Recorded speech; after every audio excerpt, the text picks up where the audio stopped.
We are live! Let's do it.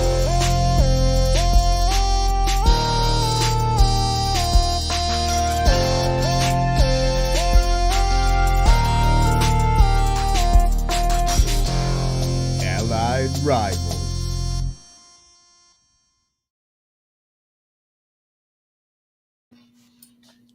Folks, it's the Allied Rivals. Yes, sir. AJ, how's it going? Going great. It was kind of fun weekend of wild card games. It's football, so I'll take it. But as in terms of game quality, it's kind of there wasn't a lot of competition. But the games I feel like we were excited for the most part, delivered. We weren't super excited for Eagles Bucks. Yep. But yeah, I think we're doing all right. How about you, Kate? How you doing, man? I'm doing great. I got a basketball game tonight. Let's go. Is 1.5 hours away. That's the bum part of it. So you gotta peace out soon after this. Yeah. It'll be a lot of driving, but maybe we'll get Culver's or something. I don't know. It's always better be a dub for a 1.5 hour drive. Oh, better yeah. Be worth all that. So. Oh yeah, absolutely. But yeah, guys, as AJ said, we are here to talk about Super Wildcard Weekend. Guys, only 2 of the 6 games were actually exciting, in my opinion. Okay, fair enough. And we'll cover those, but I'd say the rest of them were qualified right here. The Lukewarm Meter. Exactly. And that is brought to you by Lightning Bauer. Yep. Yeah, guys, most of these games were very lukewarm. They were Not a lot of excitement. But AJ, unless you're a fan. Unless you're a fan of those teams. Course. Then, then you either hated or loved the game. Absolutely. But let's start with one that was not so lukewarm. We'll just go in order of the schedule. That was Raiders Bengals. Yep. AJ, Bengals 26. Raiders 19. Mm. I actually predicted that the Raiders would win because I thought it was close, but Derek Carr threw a last-second pick. Yeah. Because I think they had 8 linebackers and DBs on the Bengals. Yeah, they only rushed 3. Yeah, they only rushed 3. I was sad because now AJ has more correct picks than I do, but that's okay. We'll make it up in future weeks when he picks the Niners over the Packers. Anyway, guys, we're here to talk about Joe Burrow. Joe Burrow is the better QB. Derek Carr has never won a playoff game. Joe Burrow has. That's so weird to say that that Derek Carr has never won a playoff game. Yeah, but you also kind of feel bad for the guy because the one year they go 14-2, he's an MVP candidate. He blows out his knee. So yeah, I just feel and then after that, they just fire sale on the defense. So. Yep. For everything that the Raiders went through this year, this is the most progress they've made in a long time. For sure. Their front 7 is nuts. Jacobs actually did decent for the whole year. Get yourself another wide receiver to be opposite Hunter Renfrow. You'll be right back. Right, because, you got Darren Waller, great tight end. Yep. This team put some pieces together. It could be really good. I think the one part I saw that was really great out of the Raiders was their defensive line. Especially in the second half, too. Especially the second half. Joe Burrow only got sacked a couple times, but he just had to scramble so much. It gave him less time. Their defensive line did so well. I was really impressed. And their defense overall wasn't bad. It's just... There's a reason why it was a one-score game. Right, and they did great, honestly, considering who they were playing. Jamar Chase, T. Higgins, and Tyler Boyd. And T. Higgins and Tyler Boyd were actually pretty clamped up. They didn't have that much action. It was just all Jamar Chase. How do you expect to stop the connection between Joe Burrow and Jamar Chase? Yeah. You can't do it. Yeah, but I was really impressed with the Raiders overall. Go ahead. Yeah, and the one thing they did really, really well was lock up Joe Mixon as well. 48 yards the entire game? Mixon is one of those guys who will run it 50 times, average 3 yards a carry against a tough front 7, and somehow still get 2 touchdowns. But This week they completely locked him up. He wasn't able to get anything going on the front end. Chris Evans had better yards per carry. Okay, it was one carry. That's a joke. But like they completely shut down the entirety of the Bengals run game. And as much as we praise, Joe Burrow for throwing 400 yards a game near the end of the season, Mixon's a huge part of that offense and a huge part of their goal line success, because a lot of the Bengals touchdowns come on deep throws to Higgins and, of course, to Chase. So Mixon is the one who normally finishes off those drives, but they were able to hold him down, just not enough. But we all know this game is going to be shrouded in controversy because of that one call against the Bengals, which if any of you guys didn't watch it, Joe Burrow's running out of bounds or about to run out of bounds, flings it into the end zone. Whistle blows while the ball's in the air, and then Tyler Boyd comes down with it. It was not a good call. They just thought he stepped out of bounds, and I get it's one of those things where you got to. It's one of those things where you got to let the game play out, right? You just let the play out because you can always review it. But because the whistle blew early, they couldn't do anything about it, and we get a touchdown. So I know Raiders fans are going to be absolutely livid about this game, but it was a hard fought game to be entirely honest. Both teams did really well, and unfortunately, I feel bad at the end of the game for the Raiders chucking it up into the end zone on the last play, but it didn't even get there. Like you can't throw it at the 2 into triple coverage. You got to just throw it up and give Waller a shot in the back corner. It's the last play of the game. Right. But, well, guys, Bengals go to play the Titans this week. It'll be a good one. Yeah. But now let's talk about a very lukewarm game. Unless you're a Bills fan. True. Bills have the first statistically perfect offensive game in NFL history, scoring on all 7 first offensive possessions before the kneel down. Their defense was insane. Yeah. And their offense, you couldn't stop them. Yeah. And whether Josh Allen was running the ball, whether he was throwing it, whether Singletary was running it, there was nothing. There was no picks, no lost fumbles. Yep. No nothing. I was just so impressed. But AJ, break it down for us what you saw. For me, the Bills, like you said, Bills defense, absolutely insane. They shut down the entirety of the Patriots rushing game. Ramondre Stevenson had a fine game. Damian Harris was completely locked up. In the passing game, they pressured Mac Jones all the time, forced him to throw 2 interceptions. And Mac Jones didn't have a bad game by NFL quarterback standards, especially for a rookie, but he was completely outclassed by Josh Allen, who just blew up. 308 yards, 5 touchdowns. Devin Singletary added 2 touchdowns on the ground, 5 yards a carry for him. The Bills were just great on offense. The only thing they couldn't do was make extra points because they got 2 of them blocked by New England, which is why they ended up with 47. That's the only thing you can say negatively about the Buffalo Bills this entire game. They outgained the Patriots by about 200 yards. They were almost perfect on third down. They kneeled it down to end the game. Like you said, Kate, it was perfect offensive game. What did you see from it, man? Also, you're muted. Saw the same thing. 5 touchdowns for Josh Allen. 65 yards on the ground, something like that. Devin Singletary was having a night, 80-some yards. And you just couldn't stop him. You didn't know what was going to happen. And this is surprising because the Patriots usually have a good and they had a pretty good defense for most of the year. Usually Bill Belichick can find a way to stop offenses, not against the Bills. It's just not working. And Josiah Rizzo, let's go Buffalo. AJ, I'd say on the lukewarm meter, this one was probably the most lukewarm of all of them. So let's move on to Eagles at Buccaneers. Yeah. But before we do, Ice Cream Queen says, boo Bills. Wow. And Rizzo is saying Tyler Bass didn't miss a PAT the entire regular. And technically speaking, he didn't miss. It was blocked. So it's not on him either. Not on Just him. saying. So thank you, Tyler Bass, for helping my fantasy team this year. Yep. Well, guys, let's just be real. Jalen Hurts is not an elite quarterback. That's your takeaway from the game? That is my takeaway from the game. A QB rating of 60. Yeah. Picked off a couple times. I know he was under pressure, but it just wasn't pretty. 6 yards an attempt. I just didn't like what I saw. Yeah. and he was their main running back. I didn't understand why they weren't letting Boston Scott run it. I don't know, dude.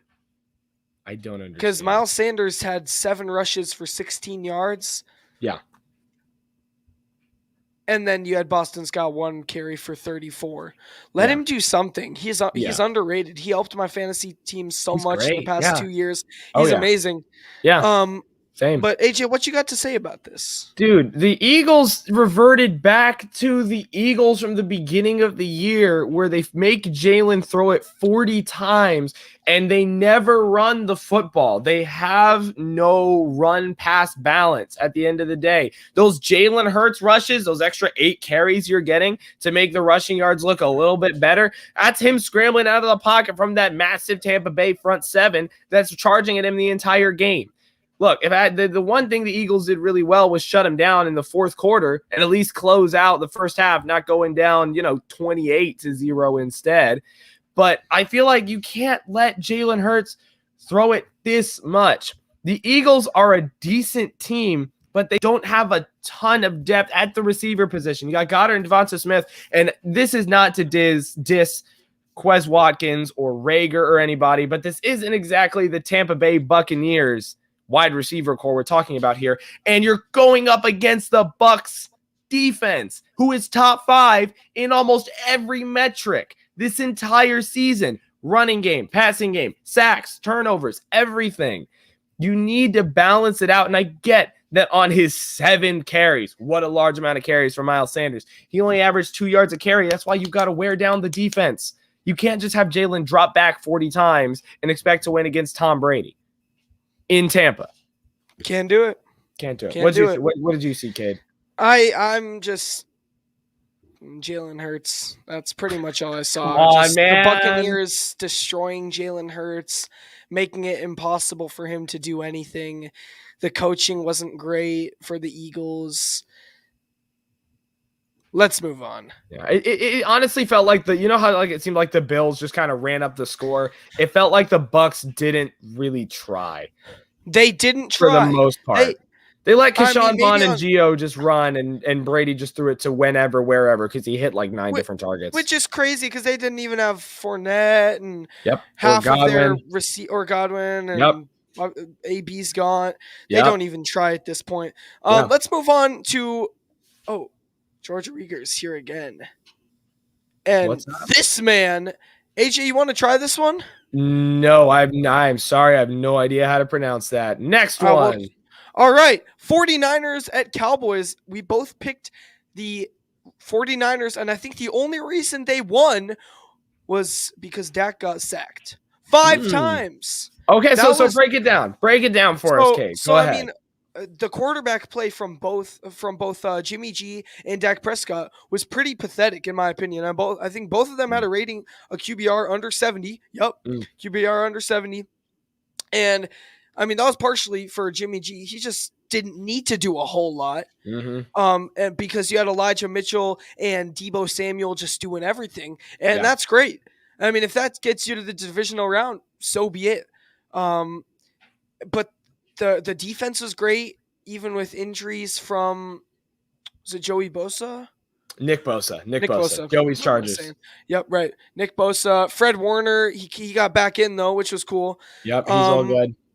And then even Jimmy G's shoulder sprain, and I think that's part of the reason. And it's torn ligament. He's playing through a torn ligament. It's crazy.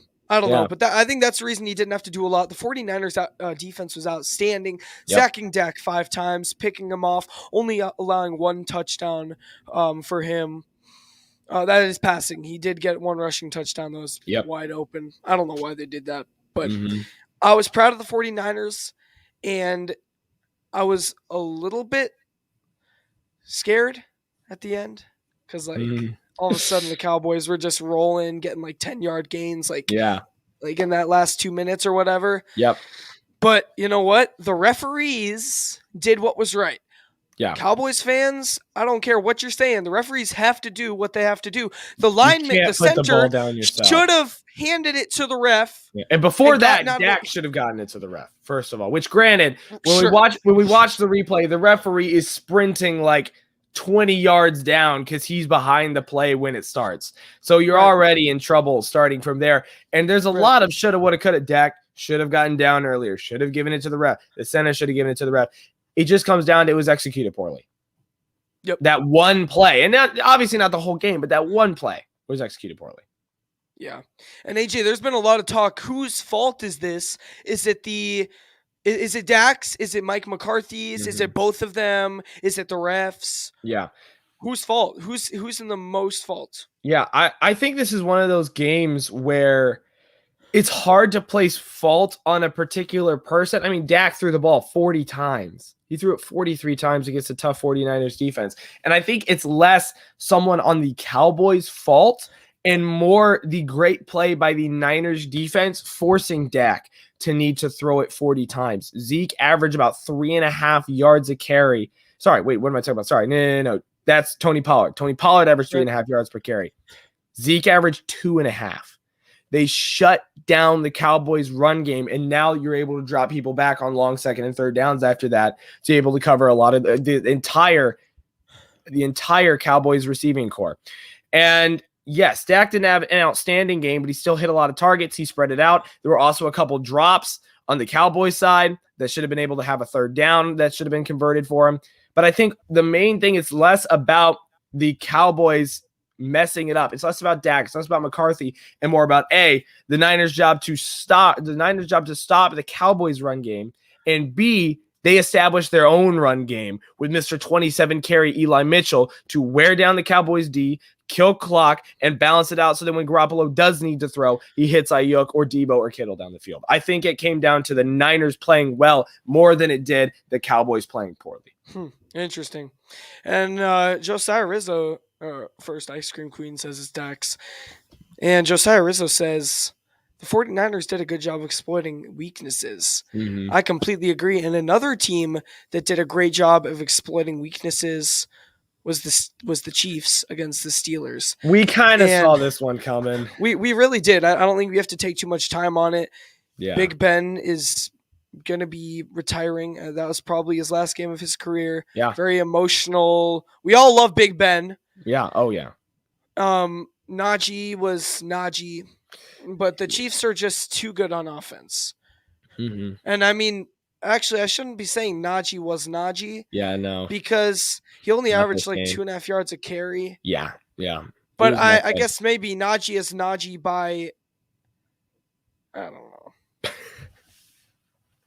Yeah. The Chiefs defense is too good. I think they put 5 defensive linemen in at some points. Yeah. Or they blitzed a lot too.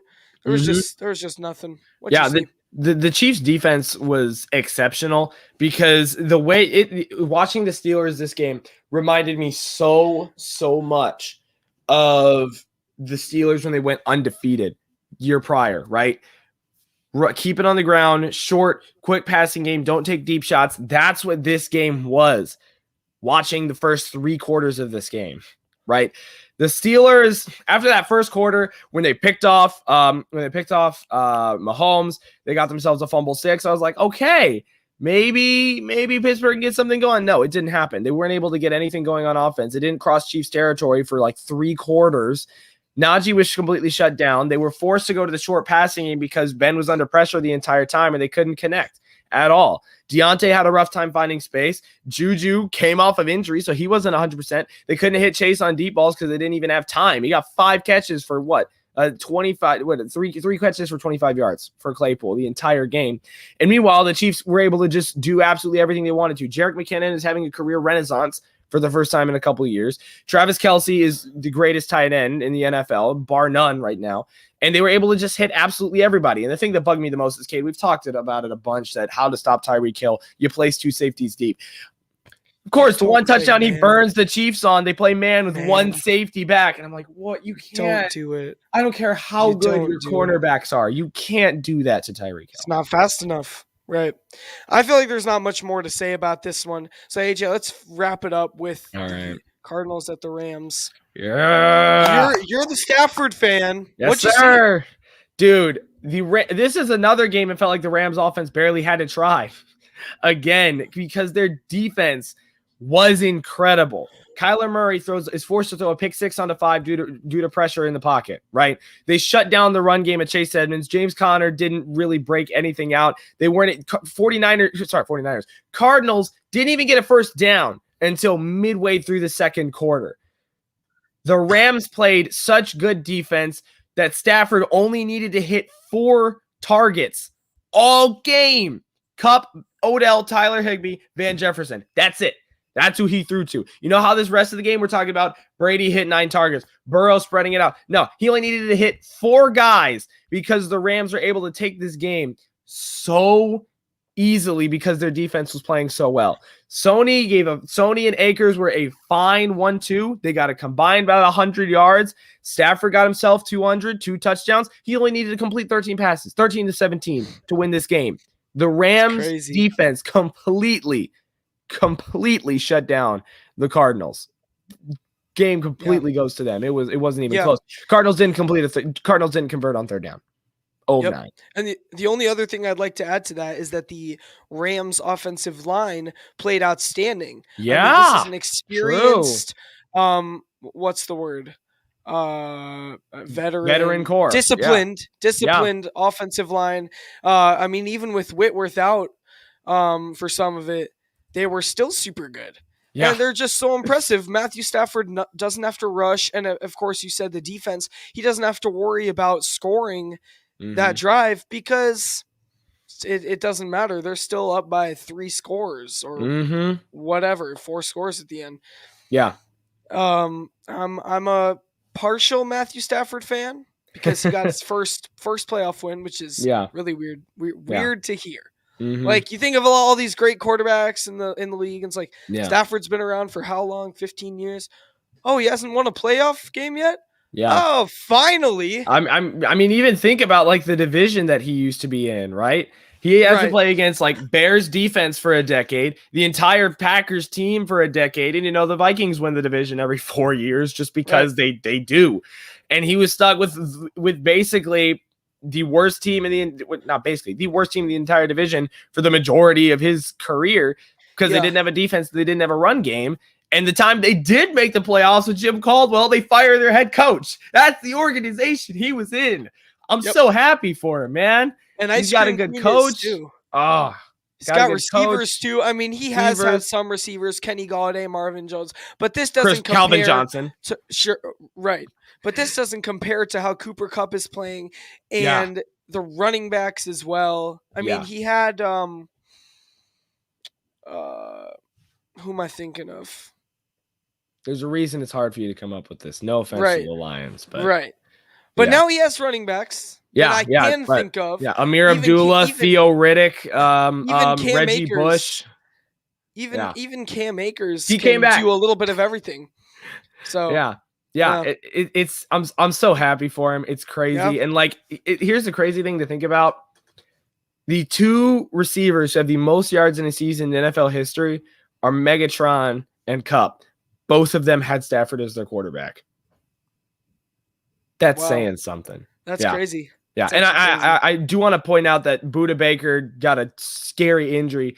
I was sitting there getting shivers after he collided with Cam Akers, but he's moving. He's awake. He's all good. He's in concussion protocol and everything. So hopefully he's 100% and is all good. That scared me when he got hit. Don't care who you're going for, but I'm glad he's doing all right. Yeah, me too. Well, guys, this was a game that qualified on the Lukewarm Meter. Presented by Lightning Bauer. Of course, brought to you by Lightning Bauer. And I think that'll wrap us up. Yep. Look forward to all our predictions videos for the divisional round of the playoffs. Yes, sir. We're on that grind till the Super Bowl, We're on the grind. And I'm going to be even more hyped this week because I got a Packers game to look forward to. Yeah. But I'm also a little nervous. Maybe it'll take a little bit of the fun out of it, too. I don't know. I'm ready, though. Let's do this thing. Guys, thank you so much for watching and commenting. Georgia Rieger, this man, Josiah Rizzo, and Ice Cream Queen. Thank you, and we'll see you next time. See ya. Adios.